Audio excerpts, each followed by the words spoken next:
Puji Tuhan, Shalom Bapak Ibu Saudara, selamat berbakti, selamat hari Minggu. Kasih anugerah Tuhan menyertai kita sekalian pada hari ini. Puji Tuhan.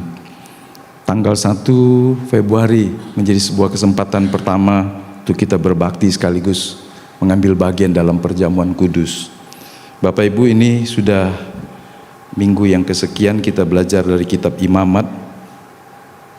Saya bersyukur bisa menyampaikan kebenaran ini, karena waktu sekolah juga kami nggak dapat pelajaran ini.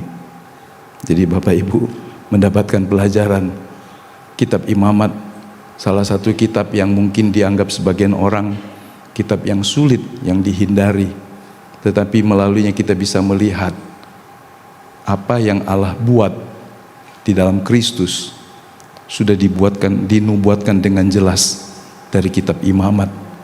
Kitab ini salah satu kitab yang paling banyak dikutip oleh penulis surat Ibrani dalam surat kepada orang-orang Ibrani yang karena imannya harus tersebar ke banyak tempat sehingga mereka dikuatkan. Jadi kalau orang berpikir Imamat adalah sebuah kitab yang sulit, pasti wajar karena itu tidak mendalami dan tidak memahaminya. Tetapi kita bersyukur kita bisa mendapat bagian ini sehingga kita kembali ke pasal 16. Tadinya saya memberikan kepada Pak Pan pasal 17 sampai 21 ya, tentang bagaimana kekudusan itu diaplikasikan dalam hidup. Jadi itu bukan sesuatu yang abstrak. Ternyata kitab Imamat pasal 17 dan sampai 21 menjelaskan, menarik hal yang abstrak itu dalam kehidupan sehari-hari. Bicara tentang rumah tangga, pekerjaan kita, cara kita memperlakukan teman, sesama, itu di dalam sebuah konteks kehidupan umat Israel yang hidup dalam kekudusan. Jadi kudus itu tidak hanya di gereja maksudnya, tapi waktu Anda bertransaksi dengan orang, jual beli, waktu Anda melakukan pekerjaan sehari-hari, waktu Anda bersikap kepada orang yang melukaimu, Anda harus tetap hidup di dalam kebenaran firman Tuhan. Nah, hari ini kita kembali ke pasal 16 karena terlewat. Awalnya saya mau melewatinya, tetapi ini terlalu besar temanya, terlalu penting. Ini menjadi semacam poros teologi di dalam kitab Imamat. Semua korban itu akan jadi sia-sia tanpa ada hari yang disebut hari pendamaian. Dalam bahasa Ibrani disebut Yom Kippur, dari kata kafar, ditutupi, dihapuskan, sehingga ada jalan yang terbuka untuk masuk ke hadirat Allah. Dan kita melihat ini. Sebelumnya kita mau membaca di dalam Imamat pasal 16 pasal 16, saya membaca ayat 1 dan 2 dan 3 ya.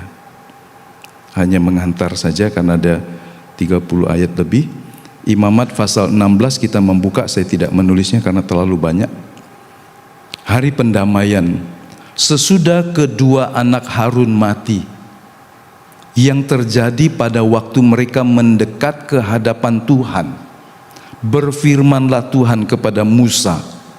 Firman Tuhan kepadanya, katakanlah kepada Harun kakakmu, supaya ia jangan sembarang waktu masuk ke dalam tempat kudus di belakang tabir, ke depan tutup pendamaian yang di atas tabut, supaya jangan ia mati.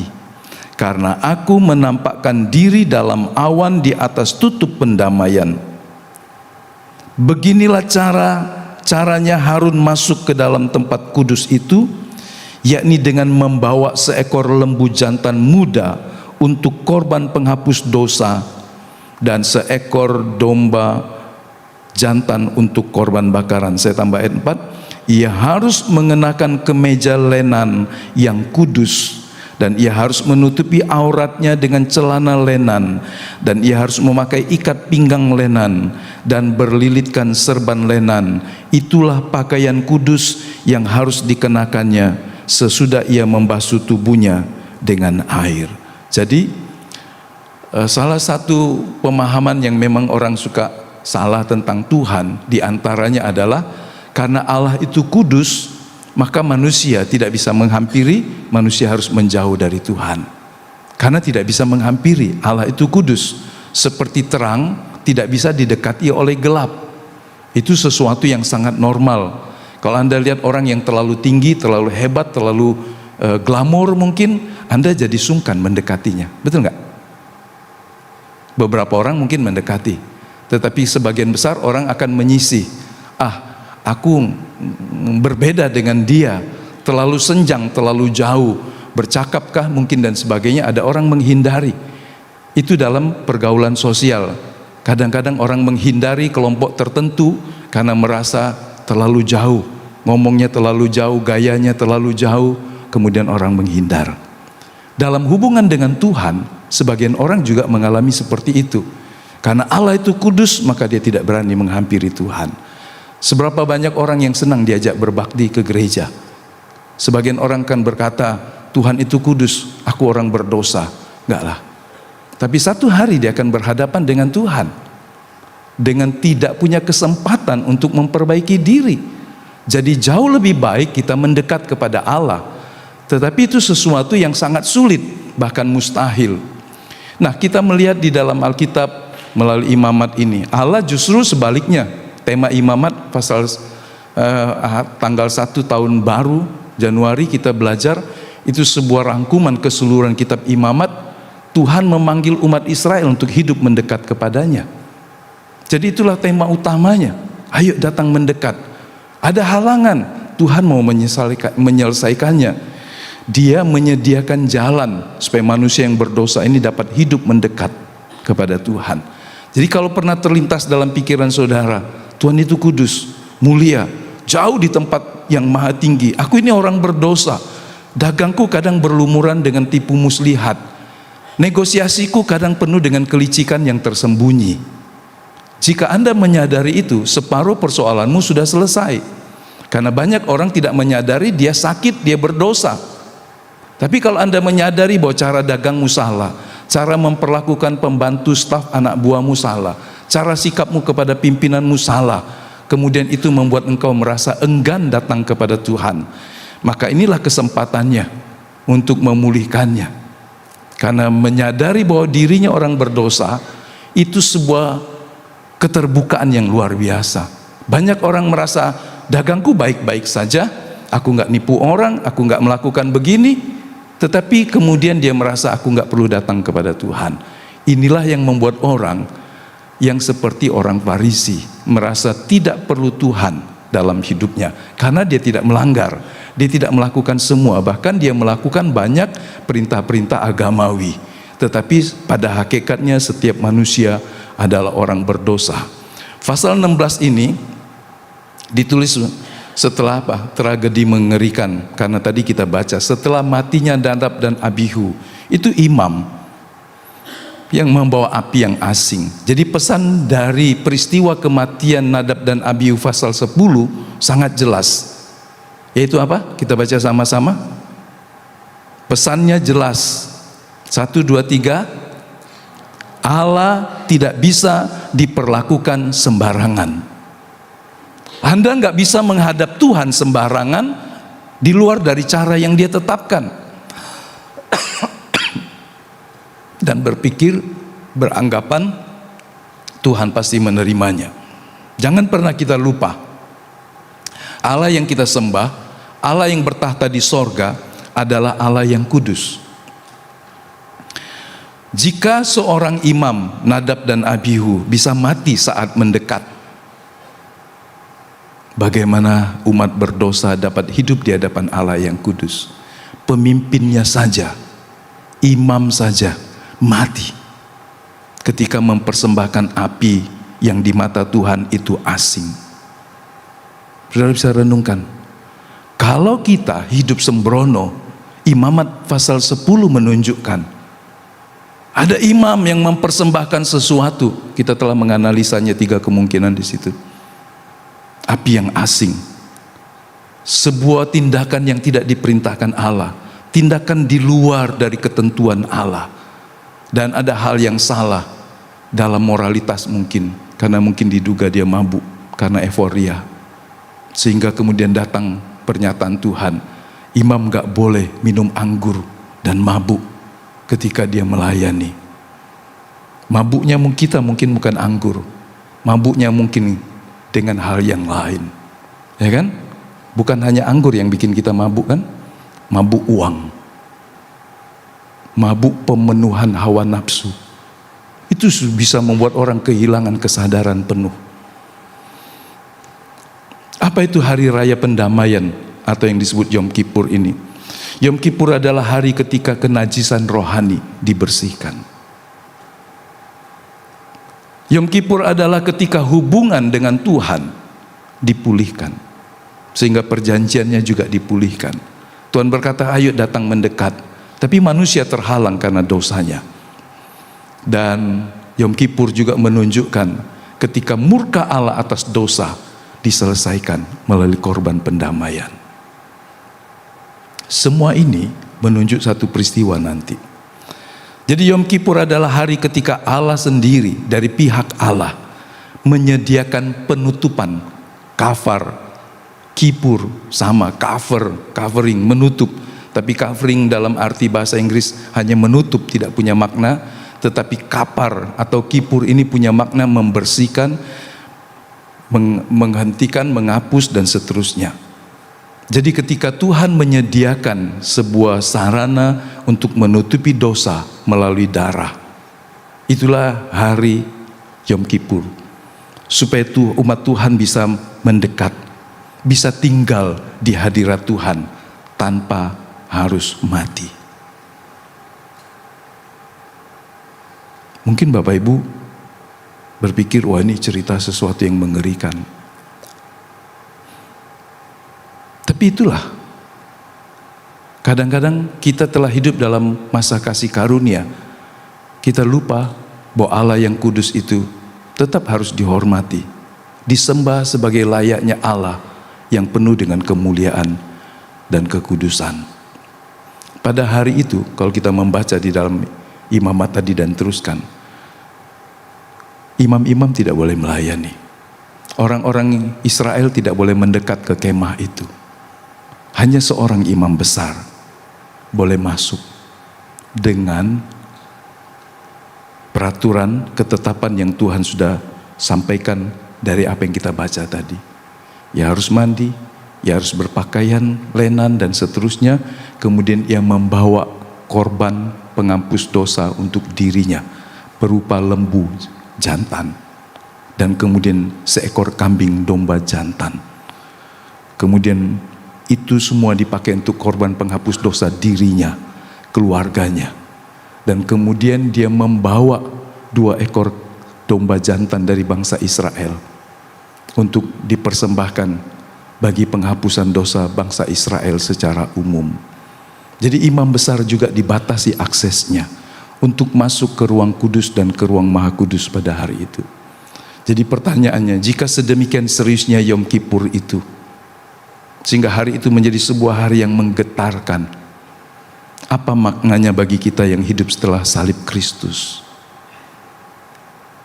Yom Kippur itu sesungguhnya menunjukkan kepada kita satu masalah terbesar manusia.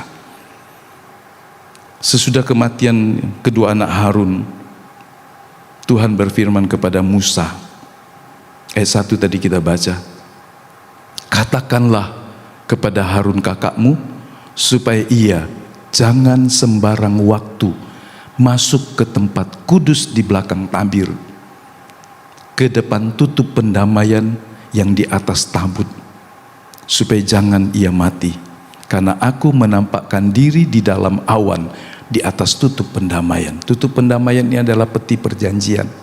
Isinya adalah tongkat Harun yang berbunga, kemudian 2 loh batu yang ditulis 10 hukum, kemudian 1 wadah buli-buli berisi dari emas, berisi roti yang jadi awet selama ratusan tahun.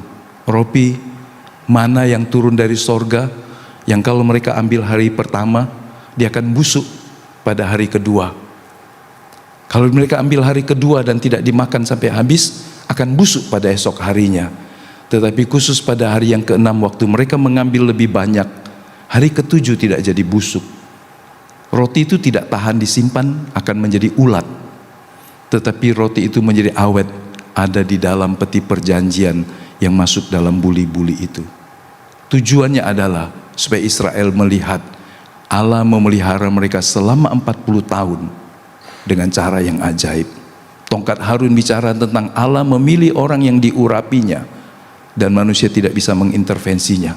Karena 12 tongkat dikumpulkan dari para pemimpin, dan kemudian Tuhan berkata, tongkat yang bertunas dialah orang yang kupilih. Maka di antara 12 pemimpin yang sebagian memberontak ingin mengkudeta Harun, kemudian Tuhan menunjukkan tongkat Harunlah tongkat yang kayu mati itu bisa berbuah bunga badam. Sehingga itu sebuah konfirmasi Allah memilih Harun sebagai imam untuk memimpin bangsa Israel dalam hubungan ibadah kepada Tuhan. Hukum itu kemudian ada juga di sana untuk terus mengingatkan kita. Jadi di atas tutup peti pendamaian itu ada di ruang yang paling belakang, ruang yang tertutup, ukuran 10 hasta kali 10 hasta, tingginya 10 hasta. Tidak ada cahaya di sana kecuali kemuliaan Tuhan yang turun. Orang gak boleh ngintip karena ada tabir yang menyelubunginya. Dan tabir itulah yang robek pada waktu Tuhan Yesus menyerahkan nyawanya di kayu salib. Jadi meskipun Herodes membangun kembali replika gedung yang lebih besar, lebih megah, tetapi susunannya, strukturnya sama dengan kemah sucinya Musa. Ada ruang umat, pelataran Salomo yang besar itu, kemudian ruang kudus tempat imam-imam bisa beribadah, dan kemudian ada ruang maha kudus yang tidak boleh didatangi oleh sembarang orang, termasuk imam besar. Jadi itulah penjelasan sedikit. Masalah utama sebetulnya manusia yang ditunjukkan melalui Yom Kippur adalah bukan tentang penderitaan, bukan juga tentang kemiskinan secara finansial, kemiskinan sosial, bukan juga kurang berkat. Tapi ada satu hal, masalah terbesar manusia di hadapan Tuhan. Ada yang mau mencoba menebaknya? Ada? Masalah terbesar di hadapan Tuhan. Ada? Saudara pikir apa? Masalah terbesar manusia apa? Kurang duit, sehingga mukanya suram. Coba lihat sebelahnya. Ini tanggal 1. Ada yang bilang tanggal 1 tanggal muda, harusnya senyum. Ada yang bilang sudah habis minggu yang lalu karena gajian tanggal 25. Ya kan? Atau penderitaan, atau kesakit penyakit. Seringkali kita menganggap itu masalah besar saya, Pak, sehingga saya nggak bisa setia dan seterusnya. Tapi Allah melihat masalah terbesar manusia adalah Allah itu kudus dan manusia itu najis. Ini jauh lebih besar dari masalah yang kita pikir masalah besar. Ini jauh lebih mendasar, karena kekayaan tidak bisa menghapuskan dosa, kesukaan, kebahagiaan tidak bisa menghapus dosa, intelektual dan tingkat sosial yang tinggi tidak bisa menghapus dosa, bahkan amal ibadah tidak bisa menghapus dosa. Inilah masalah terbesar manusia yang ditunjukkan melalui perayaan Yom Kippur. Tuhan berkata, kalau kau sembarangan datang, kau mati. Nadab dan Abihu mati. Kita sudah membahasnya sempat. Jadi berarti Allah itu tidak boleh diperlakukan sembarangan. Kita pikir Tuhan itu seringkali kita jadikan pelayan kita. Kita minta, Tuhan tolong saya, kalau nggak tolong saya nggak mau lagi doa. Siapa yang seringkali begitu? Anda harus bertobat. Tuhan, kalau kau nggak jawab doa saya nggak mau lagi doa, saya nggak mau lagi baca Alkitab, saya nggak mau lagi pelayanan, saya nggak mau lagi ke gereja, saya nggak mau lagi begini, karena Tuhan nggak melakukan apa yang aku minta. Hei, Tuhan itu siapamu? Hari ini kita harus sadar. Sepanjang hidup kita harus sadar, Dia Tuhan yang Maha Kudus. Dia berdaulat dalam hidup kita. Dia berdaulat dalam jagat raya ini. Jadi itu persoalannya. Dan Yom Kippur menunjukkan kepada kita, tumah ini sebuah kenajisan bukan saja secara moral, tapi juga ritual. Maksudnya ada orang najis secara moral karena melanggar firman, melakukan dosa ini dan seterusnya, seperti kemarin dibahas pasal yang ke-17 sampai seterusnya. Tapi ada kenajisan ritual. Dia tidak melakukan dosa, tetapi karena dia tersentuh dengan mayat dari orang lain, dia jadi najis. Kemudian secara alami kemudian dia mengeluarkan lelehan misalnya, darah, pendarahan, maka dia jadi najis. Ada banyak hal yang membuat orang bisa menjadi najis, tidak layak datang ke hadapan Allah, bukan hanya tentang masalah moral. Dan ternyata kemudian kenajisan ini bukan sekedar dosa pribadi, tetapi ini menjadi dosa yang juga mengotori, mencemari tempat kudusnya Allah. Sehingga tadi kita baca, kalau kita baca terus, tempat kudus itu akan disucikan oleh korban yang darahnya diambil itu. 16 ayat 16 berkata, karena segala kenajisan orang Israel. Jadi dosa bukan hanya membuat manusia bersalah, tetapi membuat hadirat Allah terancam untuk meninggalkan umatnya. Umat yang tidak disertai Tuhan adalah sebuah kengerian yang hebat. Dalam doanya ketika Musa melihat berkali-kali bangsanya memberontak melukai hati Tuhan, kemudian di kaki gunung Musa berkata, Tuhan, kalau Engkau tidak menyertai kami enggak mau pergi, biarlah kami di sini. Saudara, penyertaan Tuhan bicara tentang perkenanan. Saudara, satu pribadi, satu keluarga, satu bangsa yang ditinggalkan Tuhan, itu mengerikan. Kalau Tuhan melupakan umatnya, entahkah untuk sesaat atau untuk jangka tertentu yang panjang, atau bahkan selama-lamanya, itu Anda nggak bisa menebusnya kembali. Kalau Anda punya masalah dengan suami istri, bisa saling merendah hati. Kalau Anda punya masalah dengan tetangga, dengan relasi bisnismu, Anda bisa minta orang menjadi pengantaranya. Tapi kalau manusia berdosa dengan Tuhan, siapa yang mau menjadi juru damainya? Siapa? Saudara mau panggil siapa? Saudara mau panggil pengacara siapa? Untuk mendamaikan dosamu dengan Tuhan, Allah yang Maha Kudus itu. Itu sebabnya betapa penting memahami ini. Maka Yom Kippur bukan tentang emosi, sesuatu yang Tuhan kenapa jauh dan seterusnya, tetapi tentang bagaimana Allah yang kudus itu tetap dapat diam di tengah umatnya yang berdosa, dan umatnya tidak harus mati karena ada darah pendamaian. Jadi kita melihat Yom Kippur menyediakan jalan sementara supaya manusia berdosa bisa menghampiri Allah. Hadirat Allah bisa tetap tinggal. Allah yang kudus itu tidak harus menghukum dosa-dosa manusia karena ada hari raya Yom Kippur. Ini semacam sebuah jalan sementara.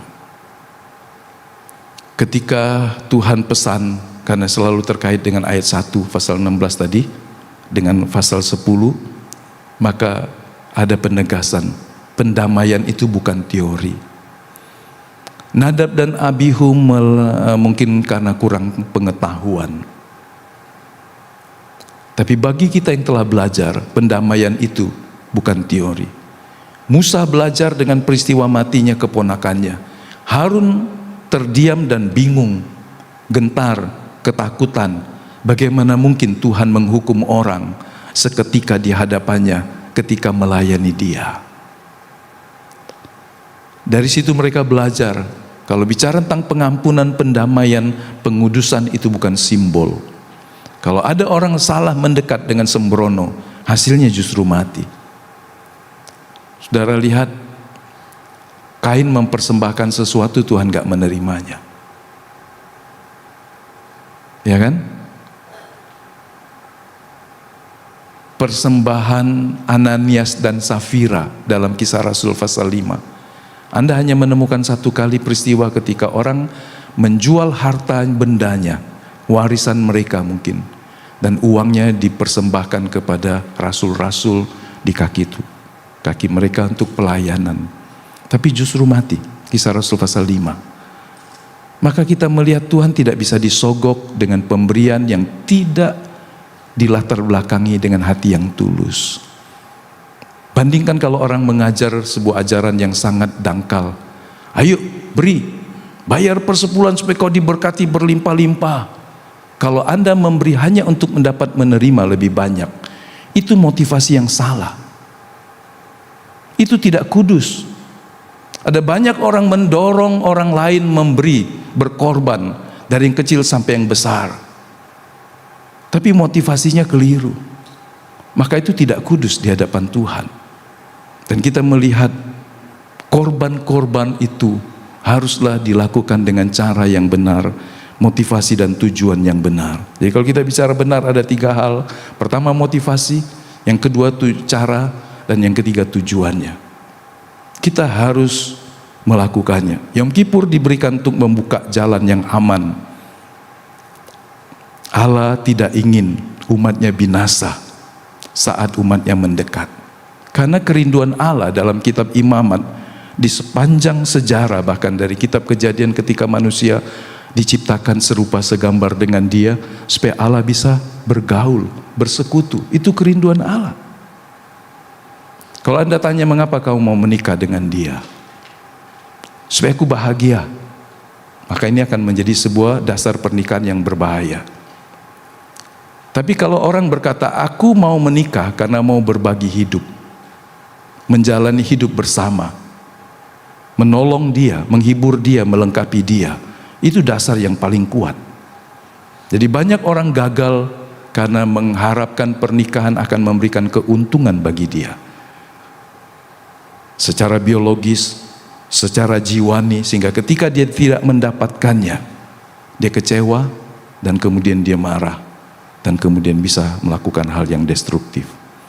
Jadi ketika manusia mendekat, Allah ingin manusia itu datang, tapi nggak boleh sembrono. Saudara lihat, apakah Tuhan itu fair? Sangat fair, sangat hebat kasih karunia Tuhan. Dia berkata mari datang, tetapi jangan sembrono. Paham Bapak Ibu?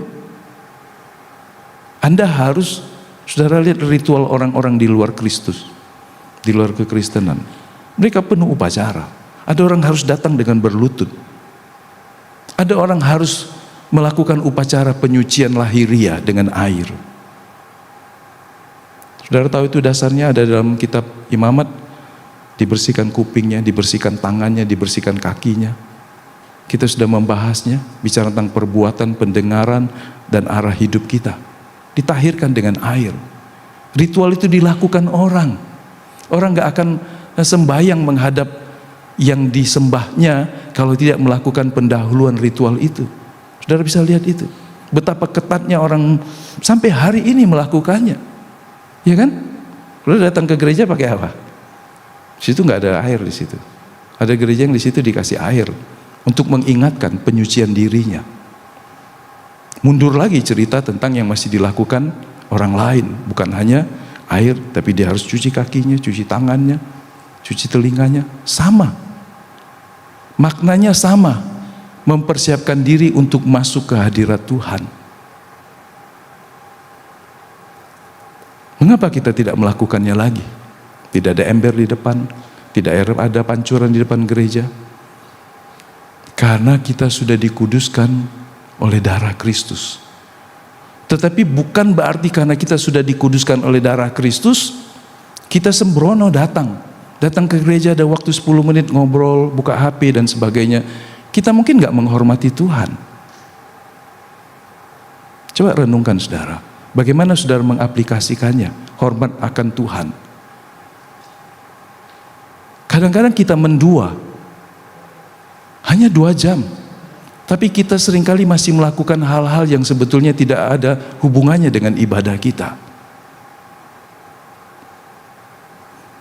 Itu sebabnya kita harus menerapkan intisarinya, makna rohaninya. Kita sudah dikuduskan, kita nggak memerlukan air lagi untuk cuci tangan, cuci kaki, supaya kita tidak najis. Kalau bersih tangan, bersih kaki sebelum makan dan menjaga kesehatan, itu harus, pandemi mengajar kita. tetapi secara rohani itu tidak ada hubungan dengan dosa. Tuhan mau umatnya mendekat. Nah, kita lihat sebetulnya kekudusan Allah itu bukan ancaman, tapi sebuah realita rohani, fakta yang harus kita hormati. Allah itu kudus. Selama aku tinggal dalam tubuh daging, selalu ada keinginan dari manusia lama untuk tidak berani mendekat kepada Allah, apapun alasannya. Dan Allah tidak berkata, jangan datang karena aku kudus dan kamu najis. Tetapi Tuhan berkata, datanglah, tetapi dengan jalan yang aku sediakan. Amin. Haleluya. Ini luar biasa. Saudara, dalam kehidupan sehari-hari ada orang yang merasa begitu tinggi dan dia berkata, kau nggak boleh datang kepadaku karena badanmu bau, gigimu bau, mulutmu bau, dan kau memancarkan atau menularkan sakit. Nggak boleh. Kalau Tuhan berkata seperti itu, kamu najis dan aku kudus, kamu nggak boleh mendekat, maka kita tidak punya harapan apa-apa lagi. Tapi Tuhan berkata, datanglah, tetapi ikuti jalan yang aku sediakan. Dia membuka jalan, pasal 16 ayat 1 sampai 6 menunjukkan jalan yang dia buka, bagaimana manusia bisa menghampirinya melalui jalan pendamaian. Haleluya. Inilah Yom Kippur. Jadi betapa bahayanya jika ada orang yang menganggap ibadah itu, melayani Tuhan itu sesuatu yang ringan, murahan, gak perlu pakai ritual lagi, gak perlu susah-susah, gak perlu jalan dari tangga berlutut. Saudara, di Nepal ada orang sembahyang, bukan jalan, saudara. Pernah lihat gambarnya, videonya? Seperti apa mereka berjalan? Merayap di lantai, di jalan, dari luar. Sebelum mereka sampai ke tempat yang paling dianggap suci. Tapi orang turis jalan aja. Di sini ada satu jalur, orang itu merayap. Merayap, bukan berlutut. Anda tahu merayap? Badannya nempel, tangannya kakinya nempel. Dia berjalan. Betapa susahnya untuk mendekati junjungan yang disembahnya.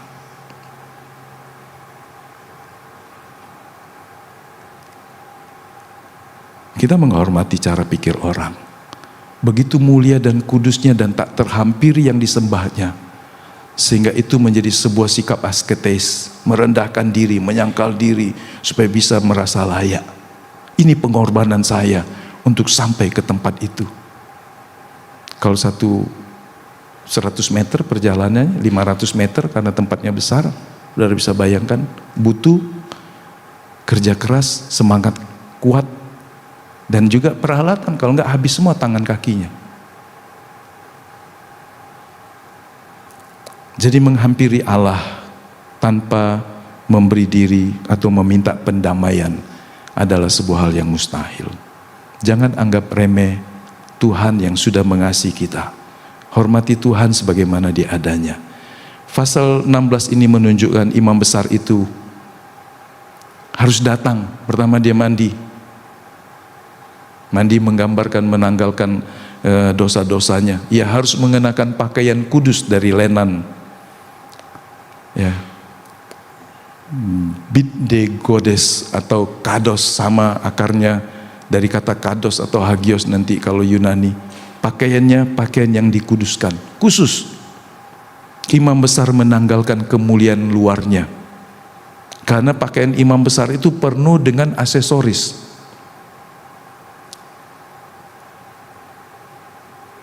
Nanti kita lihat sedikit gambarnya. Nah, sebetulnya ini menunjuk kepada kenosis, penghampaan Kristus di dalam Filipi pasal 2. Siapa yang mau baca Filipi pasal 2 ayat 6 sampai 7?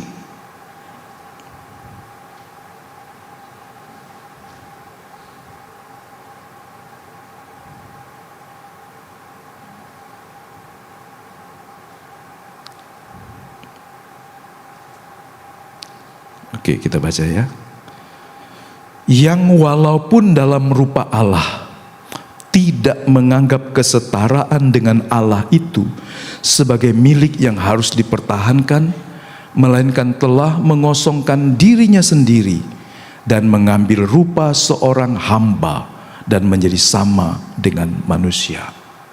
Ini pengosongan, penghampaan diri Allah yang berinkarnasi jadi manusia. Ditanggalkan kemuliaannya, dia tanggalkan kehormatan sebagai Allah pencipta yang maha mulia. Dia datang ke dalam dunia dalam kehinaan. Bahkan dia memilih lahir dalam keluarga sederhana yang mengasihi Tuhan, keluarga sederhana yang miskin secara finansial, dan seterusnya dan seterusnya. Jadi kita melihat Kristus mengosongkan dirinya supaya bisa menyelamatkan manusia. Jadi apa yang dilakukan atau apa yang harus dilakukan imam besar menunjukkan bahwa untuk menghadap Tuhan, imam besar tidak boleh datang dengan semua kemegahan secara lahiriah. Saudara bisa bandingkan gambar yang pertama dan gambar yang di sebelahnya, kiri kanan. Dia pakai juga serban di atas, tapi nggak ada emas.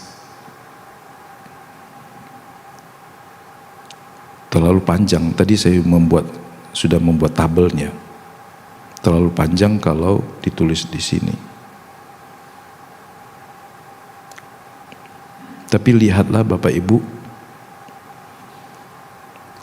Harun pakai ketonet bat kodes untuk menutupi tubuh, menunjukkan kemurnian. Di perayaan-perayaan lahir di luar hari pendamaian, Harun pasti memakai juga sama, tetapi dia ada baju luar lagi. Dia memakai baju luar yang dilapisi dengan banyak emas, pernak-perniknya. Mulai dari atas serbannya, ditutup dadanya, di semua bajunya berwarna-warni. Tetapi ketika masuk ke ruang Maha Kudus dalam hari Yom Kippur, Harun tidak boleh pakai apa-apa. Hanya mandi dan berpakaian baju yang kudus, baju yang lenan putih yang bersih.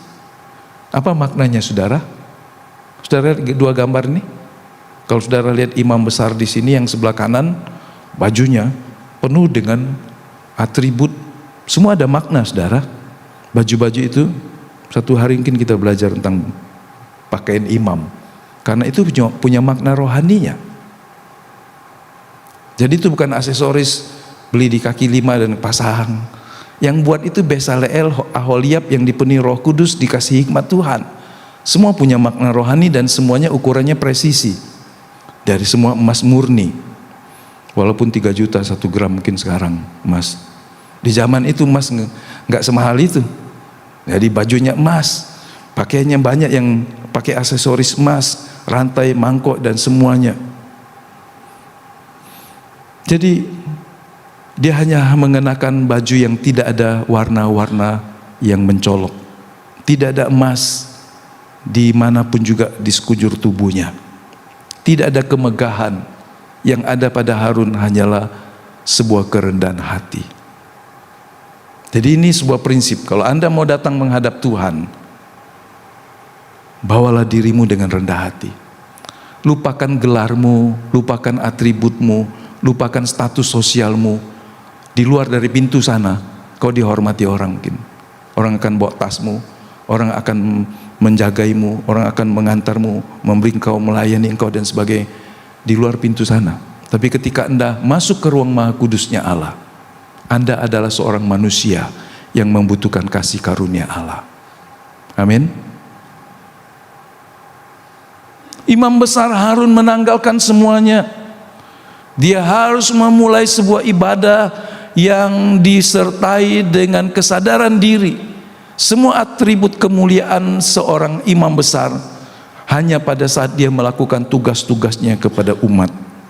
Tetapi kepada Tuhan, dia adalah seorang manusia berdosa yang membutuhkan belas kasihan dan pengampunan. Itu sebabnya kadang orang merasa kaya, merasa punya posisi jabatan di kantor, di lingkungannya, kemudian datang kepada Tuhan, merasa tinggi hati. Seperti orang Farisi yang berkata begini, ya kan? Tuhan bilang, ada satu orang Farisi datang ke bait Allah. Dia berkata, Tuhan, aku berterima kasih. Aku ini Farisi dari kecil puluhan tahun belajar. Aku melakukan ini, melakukan ini. Seminggu 2 kali aku puasa. Aku melakukan hukum Taurat. Aku memberi persembahan. Aku melakukan ini dan sebagainya. Dia merasa dia begitu hebat di hadapan Tuhan. Seperti di tengah masyarakat orang Yahudi, dia menempatkan dirinya pemimpin yang hebat. Tapi di belakangnya jauh ada seorang yang berdosa, yang sadar, yang sering bersinggungan dengan dosa karena pekerjaan. Tapi dia sadar hari itu hidupnya harus berubah, dan dia menepuk dadanya. Aku orang berdosa yang tidak pantas. Kemudian Tuhan berkata, siapa yang dibenarkan? Nah, Mazmur 24 berkata, siapakah yang boleh naik ke gunung Tuhan?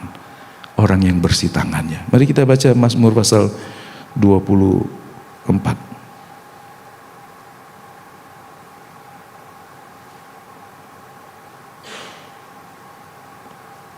Ayat 3 dan 4. Siapakah yang boleh naik ke gunung kudus Tuhan, ke atas gunung Tuhan? Siapakah yang boleh berdiri di tempatnya yang kudus? Baca sama-sama ayat 4. Orang yang bersih tangannya dan murni hatinya, yang tidak menyerahkan dirinya kepada penipuan, dan yang tidak bersumpah palsu.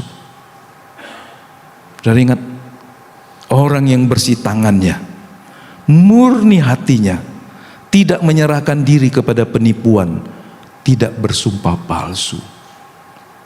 Itulah maknanya. Dan kemudian persiapan Harun, imam besar ini, dia harus menyediakan korban bagi dirinya. Korbannya lain, saudara. Dia harus membawa seekor lembu jantan dan seekor domba jantan. Dari Israel cuma diminta, seluruh bangsa nih ya, cuma diminta 1 ekor domba jantan, 1 ekor lagi domba jantan, jadi ada 2. Nanti kita lihat, dua-dua itu punya tujuan masing-masing. Harun harus menyembelih lembu ini. Mahal lembu atau sapi atau kambing domba, saudara? Mahal lembu ya. Berarti Harun sebagai pemimpin, kalau dia berdosa dampaknya bisa lebih luas. Pemimpin kalau berdosa efeknya jauh lebih banyak. Kalau pemimpin jemaat, gembala jemaat berdosa, dampaknya kepada semua.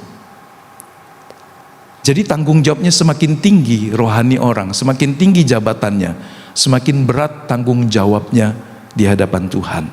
Sehingga Harun harus mempersembahkan korban lebih dari korban orang Israel. Mari kita camkan, kalau Anda kepala keluarga, tanggung jawabnya lebih besar dari istrimu. Camkan itu. Tanggung jawab seorang kepala keluarga lebih besar dari istrinya.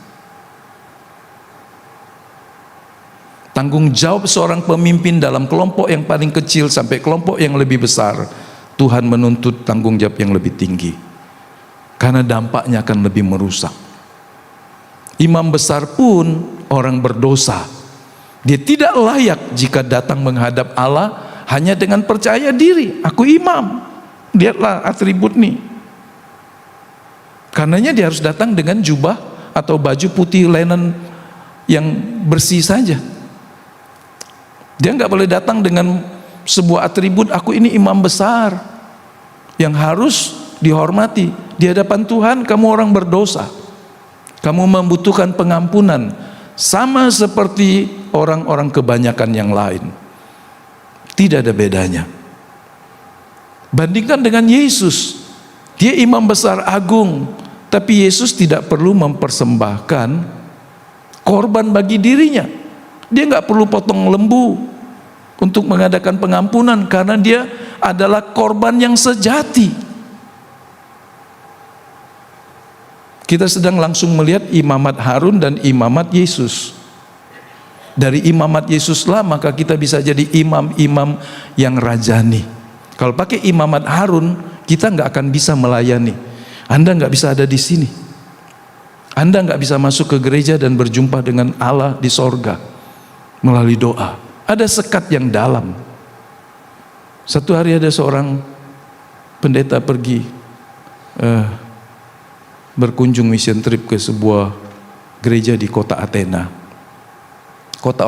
gereja ortodok. Masuk ke gereja itu, kalau Anda ke Athena, benar nggak nih? Tapi ini pendeta cerita. Kami datang dan imam melayani di belakang dinding, persis seperti upacara perjanjian lama. Kemudian setelah selesai dia melakukan pelayanannya, dia keluar dan dia memberkati, diberkati kamu dan seterusnya. Yang beribadah imam, jemaatnya enggak. Sudah bisa bayangkan seperti itu pola perjanjian lama. Mereka datang ke pelataran, bawa korbannya, kemudian orang Lewi mengerjakannya, imam-imam mengerjakannya, mereka tinggal lihat dan kemudian sudah selesai, Harun akan berkata, dosamu diampuni. Bawaan dari pola ini masih ada sampai hari ini di gereja-gereja, di kalangan orang Kristen yang tidak berani berhubungan dengan Tuhan secara langsung. Dia membutuhkan pengantara manusia. Siapa itu? Pendeta. Sehingga kadang-kadang dia berkata, biarlah pendeta aja, biarlah pendeta aja, biarlah pendeta aja. Saya nggak perlu berhubungan langsung dengan Tuhan. Ada kondisi-kondisi orang percaya yang menganggap dia nggak perlu mendekat dengan Tuhan untuk makin menjadi serupa seperti Yesus. Biarlah pendeta saja yang tahu lebih banyak, pendeta saja yang jadi sahabat karibnya Tuhan, dan seterusnya. Sehingga pendeta ditempatkan lebih tinggi dari dirinya. Ini pola pemikiran perjanjian imamat Harun. Bandingkan dengan imamat Yesus. Dia imam besar agung, dan 1 Petrus pasal 2 berkata, kamulah imamat yang rajani, bangsa yang kudus, umat tebusan Allah.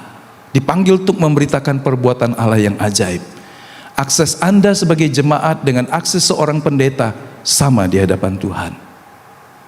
Pendeta kecil kampung, pendeta kota, pendeta luar negeri, semua sama aksesnya untuk masuk menghadap hadirat Allah. Anda nggak ngantri seperti kalau berobat pakai BPJS, berjam-jam, besok baru dipanggil, terus pendeta jalurnya jalur khusus, hotline. Enggak. Semua orang bisa menghampiri Tuhan secara langsung. Sama lancarnya, sama mulusnya, sama cepatnya.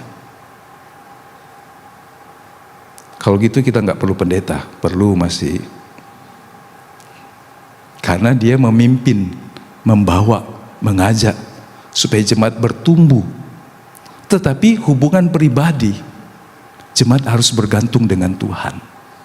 Sudah lihat banyak kali orang apa-apa panggil pendeta, doa di rumah panggil pendeta, ada bunyi kletek malam-malam, caknya panggil pendeta. Kata pendeta, pengerjanya jadilah. Ngapo? Aku tidak berani ngusir setan. Padahal Alkitab berkata orang percaya diberikan kuasa. Amin. Beritakan Injil. Aku tidak berani. Tapi dia nila nak percaya nian. Aku tidak ajak ngomong. Panggil wong beh, panggil. Kenapa kita tidak melayani mereka? Karena tugas Anda, setiap orang yang telah ditebus, adalah imam-imam kerajaan Allah. Amin. Tuh kan gak ada yang amin. Karena masih menganggap semua urusan pendeta. Ya kan? Pelayanan itu pelayanan imam. Aku bukan imam, Pak.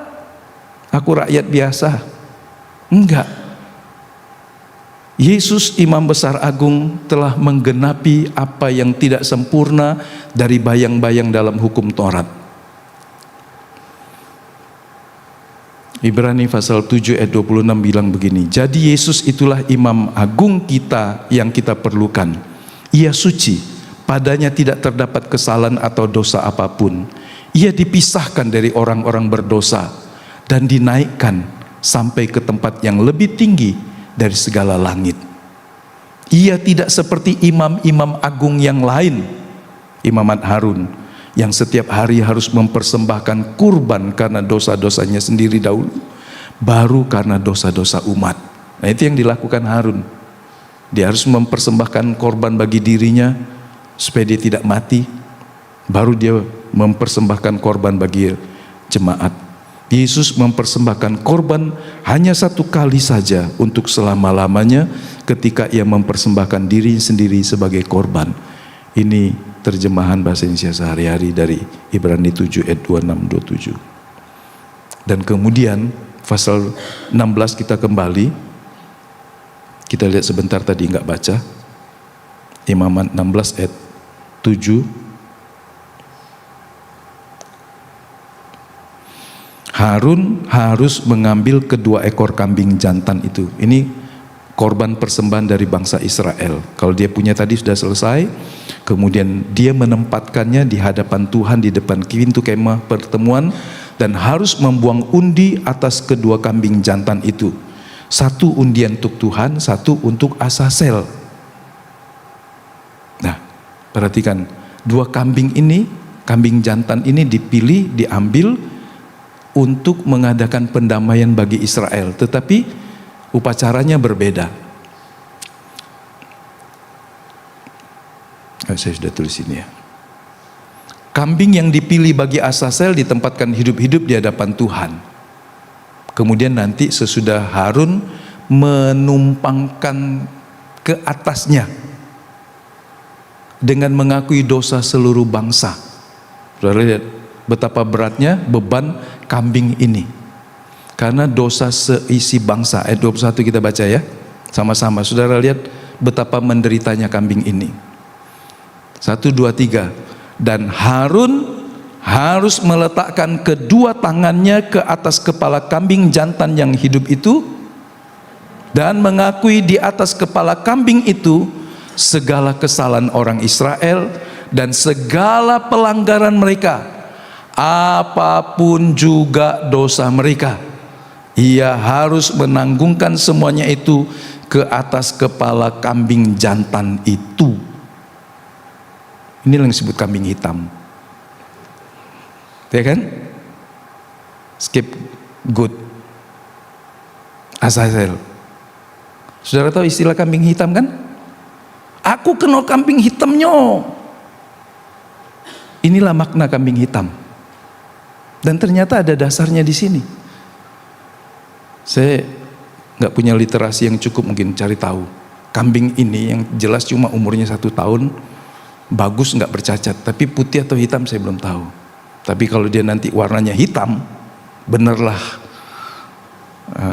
orang yang suka ngomong kambing hitamnya Diona, kita cari dijadikan kambing hitam. Kalau dia putih dihitamkan. Maknanya adalah dialah yang jadi tumbal. Dialah yang harus menanggung salah dan dosa. Bukan satu orang, seluruh bangsa. Bukan satu kesalahan, semua pelanggaran, apapun dosa bangsa itu. Hari itu Harun berkata, semua kenajisan bangsa kami, semua kejahatan kami, semua ketidaktaatan kami, semua pemberontakan kami, semua perjinan dan semuanya, aku pindahkan ke atasmu, kepalamu. Dia berjalan, kalau dia kambing biasa pasti terhuyung-huyung, ya kan? Dosa seluruh bangsa ditanggungkan ke atas kepalanya.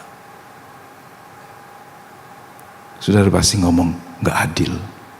Tapi satu tadi dipilih, dipotong, disembelih, darahnya diambil dan seterusnya, korban penghapus dosa. Ini harus dibuang jauh-jauh ke padang gurun. Saudara mungkin tanya, karena saya juga bertanya waktu saya baca ini dulu, sampai hari ini juga masih bingung, mati tidak kambing ini? Ya kan?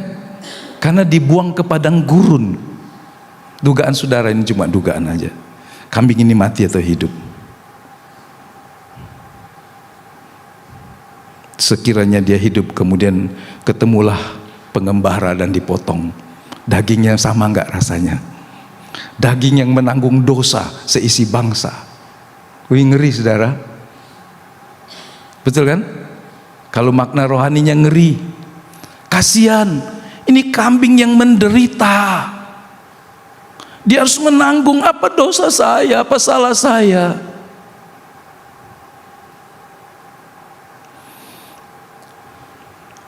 Kalau kira-kira visualnya kira-kira begini. Satu disembelih, satunya Harun. Ini tangannya nggak pas.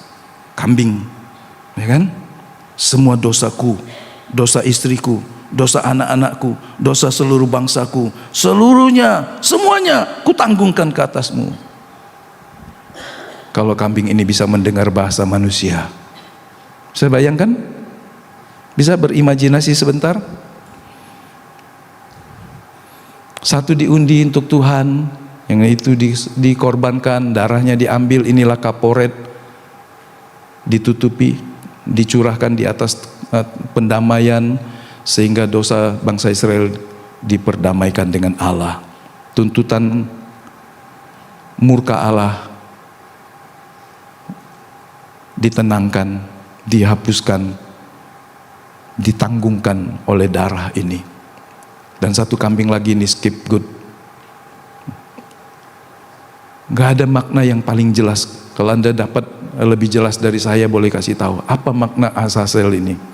Makna yang paling jelas adalah secara rohani, dosa umat dia pikul. Yang kedua, dosa umat ditanggung dan dibawa menjauh dari bangsa Israel. Jadi dosa dihapuskan oleh darah, dan satu dosa dibawa menjauh. Itu makna dari dua kambing ini. Melalui dua ekor kambing ini, dosa seluruh Israel itu pertama diampuni oleh darah, yang kedua dijauhkan. Wah, itu hebat saudara. Makna simbolik dari kambing, dua kambing ini luar biasa. Yom Kippur itu mencakup dua pendamaian. Allah dipuaskan, murkanya ditenangkan karena darah, dan kemudian dosa Israel dibawa menjauh ke padang gurun. Tapi sayangnya ada satu, upacara ini selalu dilakukan setiap tahun pada hari raya pendamaian, terus diulang dan diulang. Sampai kapan? Sampai 1500 tahun dalam sejarahnya secara kronologi sebelum Yesus datang ke dalam dunia. Kalau Yesus enggak datang, itu masih akan terus berlaku. Saudara bayangkan kalau Yesus Allah tidak inkarnasi dan mati di kayu salib, upacara ini sampai hari ini masih kita lakukan. Anda harus datang ke gereja dengan membawa kambing. Buat dosa sedikit Anda harus buat korban. Mahal, berapa satu ekor kambing? 2 juta, 2,5 juta, yang bagus. Nggak boleh yang cacat, yang nggak boleh yang matanya rusak, kulitnya belang, nggak boleh. Harus sempurna, bagus. Berarti pengampunan itu mahal, betul mahal. Yesus melakukannya satu kali untuk selamanya. Bagian yang ketiga saya mau cepat, nggak banyak juga. Salib Kristus itu adalah Yom Kippur yang final dan yang kekal. Yesus masuk satu kali saja dan mempersembahkan tubuhnya, darahnya sendiri. Sebagai imam besar, Yesus adalah korban sempurna. Yang dikorbankan bukan domba, bukan lembu. Yang paling mahal adalah dirinya sendiri. Ini persembahan yang termahal dan teragung, bukan darah binatang. Kita ditebus bukan dengan darah sapi, darah domba, tetapi kita ditebus dengan darah Yesus Kristus. Haleluya. Kaporet, dia memerciki darahnya ke atas tutup pendamaian. Dia menjadi kambing Azazel. Yesus melakukan dua peran. Darahnya dicurahkan seperti seekor kambing yang disembelih. Dia juga berperan seperti Azazel yang membawa dosa kita menjauh. Yohanes pasal 1, Yohanes Pembaptis berkata, lihatlah anak domba Allah yang menghapus dosa seisi dunia.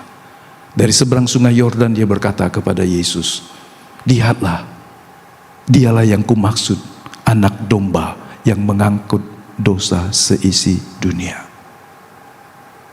Saudara, dengan kambing Azazel kita kasihan. berempati. Tapi kita lupa Yesus menanggung dosa kita. Kambing, berapa harganya? Tapi dia adalah Allah yang datang dalam rupa manusia. Bagaimana mungkin kalau ada orang yang tidak menghargai pengorbanan Yesus di kayu salib? 2 Korintus pasal 5 ayat 21, dia yang tidak mengenal dosa telah dibuatnya menjadi dosa. Karena kita dia berdosa. Yesus mati bukan karena berbuat salah, tapi dia menanggung dosa saya, dosa saudara. Hari ini adalah hari Yom Kippur. Kita akan makan minum perjamuan. Anda bisa membawa dirimu, kenajisanmu, pelanggaranmu, ketidaktaatanmu, keegoisanmu, semua hal yang jahat yang mungkin orang lain tidak tahu, tapi Tuhan tahu dan engkau tahu. Bahkan mungkin suamimu nggak tahu, istrimu nggak tahu, tapi hari ini Tuhan melihat engkau seorang yang mau dikuduskannya. Dan kalau setiap hari Anda juga datang melakukan hari raya pendamaian, korbannya sudah ada tersedia, Yesus di kayu salib. Pada salib Kristus murka Allah dicurahkan, dosa kita dipikulnya, tirai bait Allah terbelah, dan kemudian jalan kehadirat Allah terbuka. Manusia bisa datang menghampiri Tuhan karena jalannya sudah terbuka. Yom Kippur tidak lagi kita lakukan karena salib telah selesai. Jadi jangan remehkan dosa, karena upah dosa maut. Anda harus mengadakan pendamaian setiap kali Anda berdosa. Kita nggak potong kambing lagi, tapi kita datang mengaku kepada Tuhan. Tuhan, saya gagal, saya salah, saya berdosa, saya keras hati, saya tidak peduli, dan seterusnya. Setiap kali kita berbuat dosa, biarlah kita datang dengan rendah hati dan mengakuinya di hadapan Tuhan. Jangan takut mendekat. Kita berdosa, kita banyak kurang, tapi Tuhan berkata, Dia Imam Besar Agung, sudah membuka jalan. Amin. Tuhan sendiri katakan 7 kali 70 kau harus mengampuni. Kalau kepada manusia ukurannya seperti itu, apalagi Allah. Kenapa kita seringkali berhenti minta ampun? Karena sudah merasa malu. Kenapa malu? Karena iblis menuduh hati nurani kita. Coba Anda berdosa 3 kali sehari, masih mau datang ke Tuhan? Malu. 7 kali sehari, 70 kali sehari. Saudara bisa bayangkan waktu hidup cuma 24 jam. Tapi Tuhan bilang 7 kali 70. Masa setiap detik berdosa? Tapi jikapun engkau berdosa sebanyak itu, Tuhan mau mengampuninya. Asal engkau mau datang kepada Tuhan. Amin. Di Yom Kippur Imam Besar berdiri gemetar di balik tirai karena dia bisa mati. Dia ingat anaknya mati karena salah. Imam Besar itu menghadap Tuhan dengan ketakutan. Itu sebabnya dalam tradisi dicatat, waktu Imam Besar masuk ke ruang Maha Kudus, kakinya dipakaikan rantai yang sampai keluar. Yang satu, rantai itu akan berbunyi karena dia masuk. Maknanya supaya Tuhan dengar saya ada. Itu makna simboliknya. Tapi fungsi rantai panjang itu, kalau imam besar sesuatu hal mati di dalam, gak ada boleh yang ngambil. Mereka harus menariknya. Karena yang masuk pasti mati juga. Seperti itu orang melayani Tuhan. Saudara bayangkan, kalau kita bisa datang tanpa takut, karena kita sudah ditebus. Tidak demikian dengan imam-imam yang melayani. Mereka melayani dengan gentar. Di kayu salib Yesus berseru keras, tetelestai, sudah selesai. Supaya hari ini orang berdosa boleh masuk ke hadirat Allah. Hati bisa disucikan, nurani bisa dibebaskan dari tuduhan-tuduhan, karena darah anak domba Allah menguduskan kita. Jika Yom Kippur bertanya, siapakah yang sanggup masuk ke ruang Maha Kudus? Salib berkata, datanglah. Amin. Jalan ke sorga sudah terbuka. Mari kita baca di dalam pasal 4 ayat yang ke-16 sambil berdiri.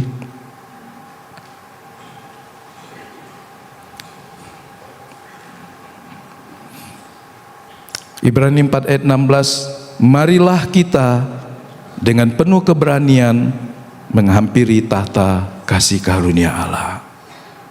Sebelum kita pulang, kita akan mengambil bagian dari perjamuan kudus ini.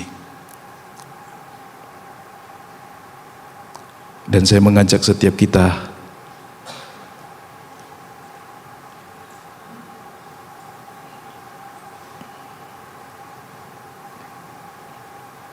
untuk mempersiapkan hati kita.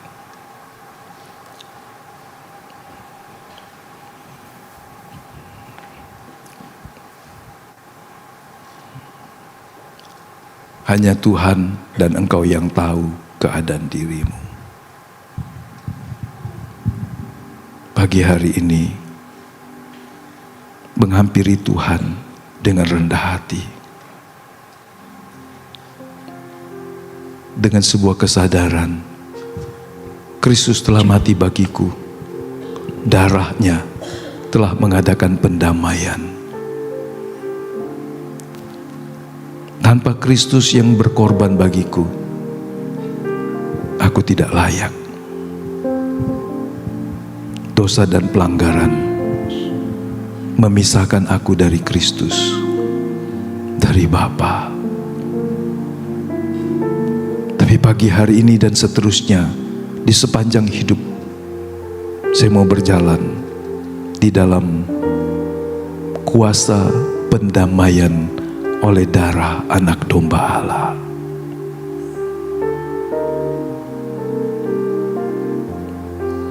Kalau Tuhan mengingatkan sebuah kesalahan, sesuatu yang ada di hatimu, kepada suami istrimu, kepada orang tuamu, kepada anakmu, kepada temanmu, kepada Tuhan, mari gunakan kesempatan ini untuk membereskannya sebelum kita mengambil perjamuan. Saya mengundang pelayan perjamuan untuk maju ke depan.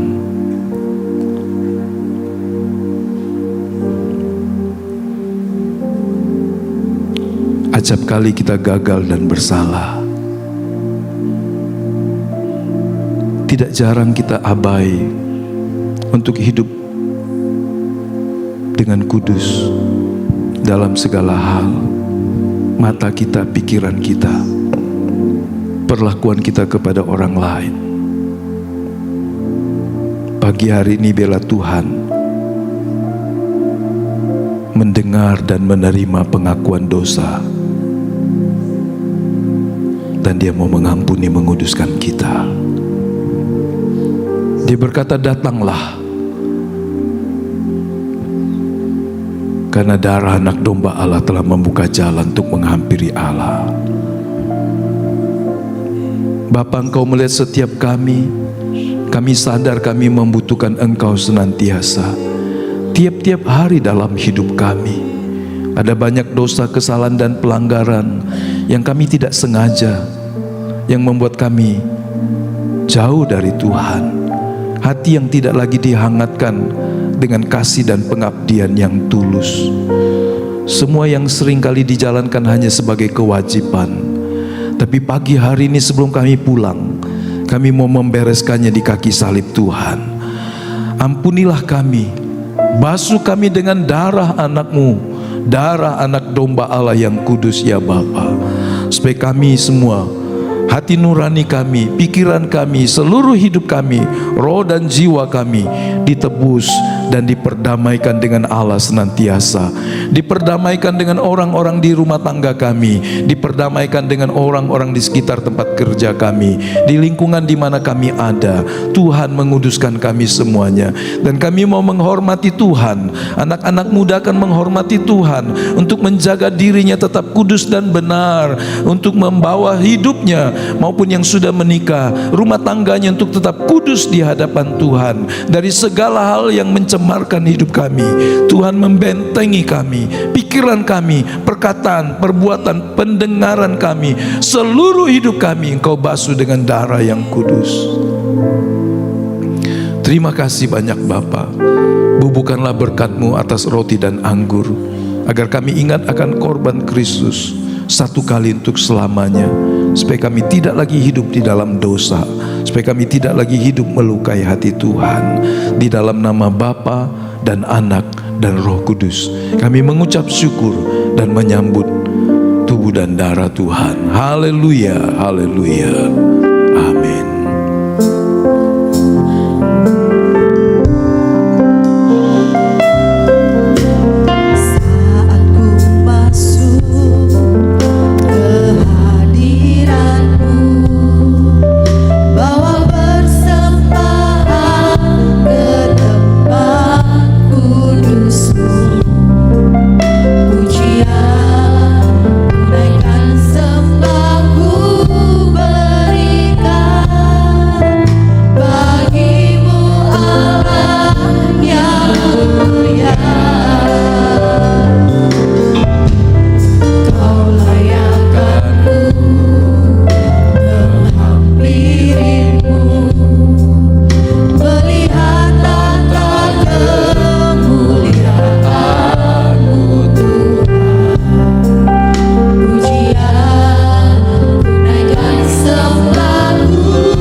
Semua sudah menerimanya?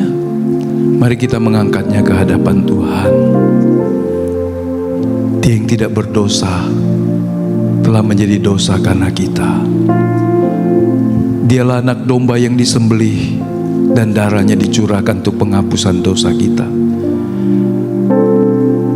Dialah yang berperan sebagai Asasel yang membawa dosa kita, membawanya sejauh dari timur ke barat dan melupakannya. Terimalah dengan penuh hormat dan syukur korban Kristus yang satu kali di kayu salib, yang kuasanya masih berlaku sampai hari ini. Mari kita mengangkat roti ini ke hadapan Tuhan. Sebab apa yang telah kuteruskan kepadamu telah aku terima dari Tuhan, yaitu bahwa Tuhan Yesus pada malam waktu ia diserahkan mengambil roti, dan sesudah itu ia mengucap syukur atasnya. Ia memecah-mecahkannya dan berkata, "Inilah tubuhku yang diserahkan bagi kamu. Perbuatlah ini menjadi peringatan akan aku." Mari kita sambut dalam nama Tuhan Yesus.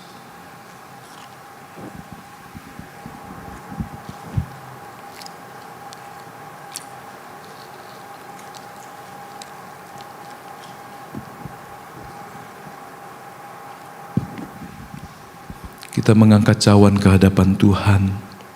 Demikian juga ia mengambil cawan sesudah makan lalu berkata, "Cawan ini adalah perjanjian baru yang dimeteraikan oleh darahku. Perbuatlah ini setiap kali kamu meminumnya menjadi peringatan akan aku.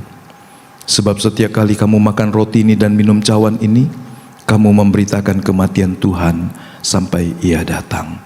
Mari kita sambut dalam nama Tuhan Yesus.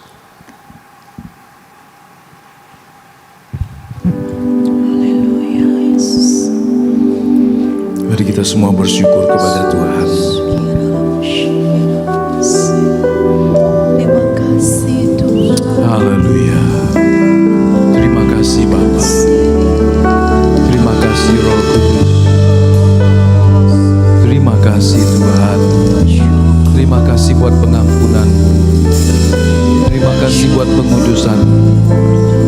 Terima kasih ya Tuhan.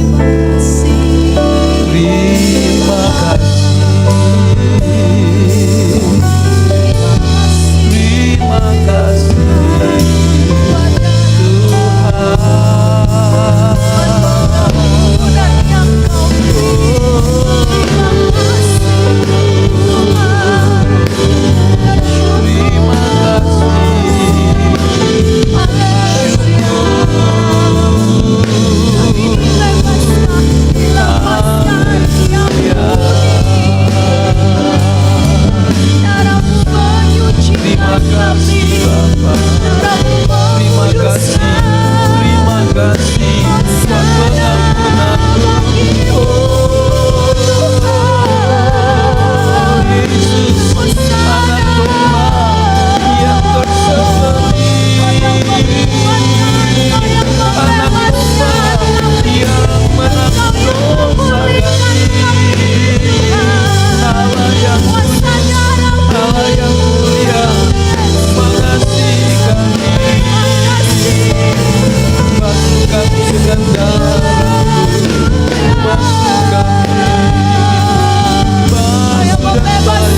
kasih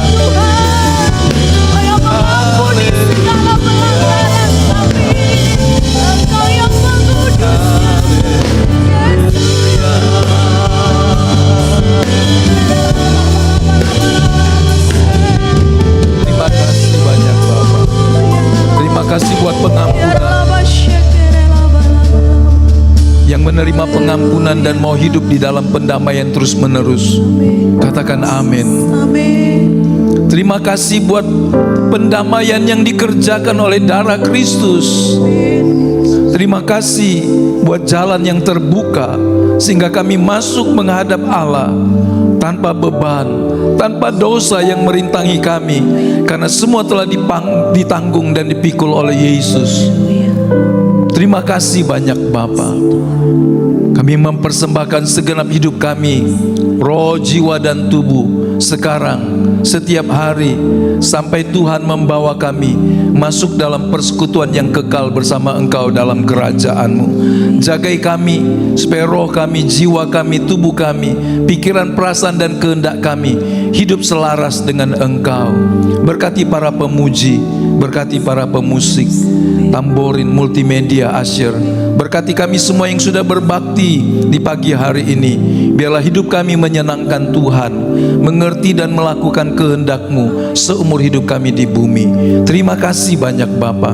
Ucapan syukur kami, pujian kami, penyembahan kami bagi Engkau yang layak menerimanya. Persembahan-persembahan kasih kami, persembahan syukur kami persembahkan kepada Tuhan. Engkau sumber berkat, Engkau sumber anugerah, menganugerahkan kepada setiap kami kebaikan dan rahmat-Mu dalam pekerjaan, dalam kesehatan, dalam rumah tangga, dalam segala hal yang kami lakukan untuk hormat kemuliaan nama-Mu saja. Terima kasih banyak Bapa.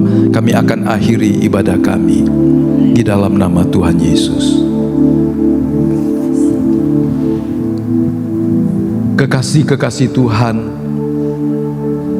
pulanglah dengan membawa berkat dari Allah Bapa, kasih karunia dari Tuhan Yesus Kristus, dalam persekutuan Roh Allah yang kudus yang menyertai kita, bahkan tinggal dan berdiam di dalam kita, menuntun kita tiap-tiap hari untuk hidup dalam kehendak-Nya, dan menggenapi seumur hidup kita di bumi, sampai Dia membawa kita masuk dalam rumah-Nya yang kekal, selamanya bersama dengan Tuhan. Haleluya, haleluya, amin.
saat teduh.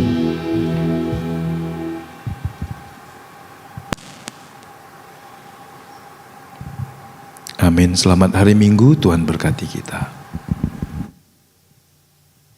Bapak Ibu Saudara dipersilakan memberi persembahan yang ada di kanan dan kiri, juga secara virtual account bisa di QRIS. Terima kasih untuk persembahannya. Tuhan Yesus memberkati. Sampai jumpa.